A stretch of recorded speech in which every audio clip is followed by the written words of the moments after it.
అమ్మ రాలేదే? పొద్దుటి నుంచి అమ్మగారు జ్వరంగా ఉందండి. జ్వరం? అవును సార్. మేనేజర్ గారు అర్జెంట్ పని మీద బయటకు వెళ్లారు. అమ్మగారు కొండ మీద గెస్ట్ హౌస్ లో ఉన్నారు. మిమ్మల్ని తీసుకురమ్మన్నారు. రండి సార్. కొండ మీద ఉన్న గెస్ట్ హౌస్? అవును సార్. సరే పద.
నన్ను చమ్మని పంపించింది ఎవరో చెప్పరా?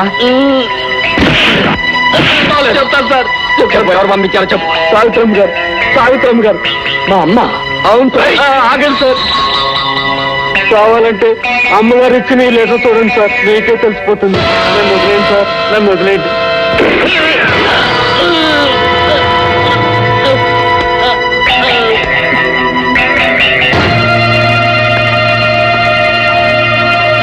రాజాబాబు రేపు మధ్యాహ్నం 1 గంట ఫ్లైట్కి లండన్ నుంచి వస్తున్నాడు. అతన్ని ఈ లోకం నుంచి అడ్డు తొలగిస్తే ఆస్తి నా చేతికి వస్తుంది. అందుకు నీకు తగిన ప్రతిఫలం ఒకటి చెప్తాను.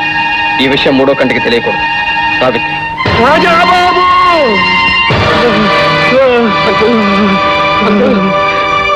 ఏమిటి ఘోరం?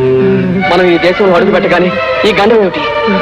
రాజాబాబు, ఇది నీ ప్రాణం తీయడానికి వేసిన పథకం అని అర్థమవుతుంది. కానీ అంకుల్, ఇందాక ఆ రౌడీ చనిపోయే ముందు మిమ్మల్ని ఎవరు పంపించారా అని అడిగితే మా అమ్మ సావిత్రమ్మ పంపించిందని అంటాడేమిటి?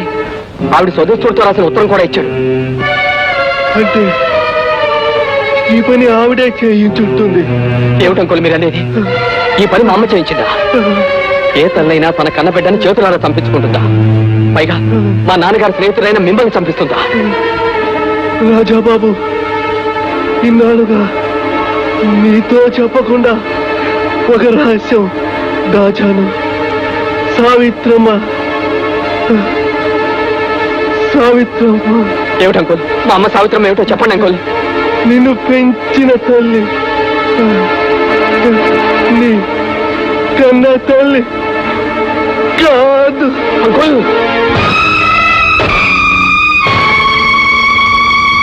బాబు గారు, మీరు వచ్చిన దగ్గర నుంచి అదోలా మాట్లాడుతుంటే అమ్మగారి మనసు వారియు ఎవరు నువ్వు?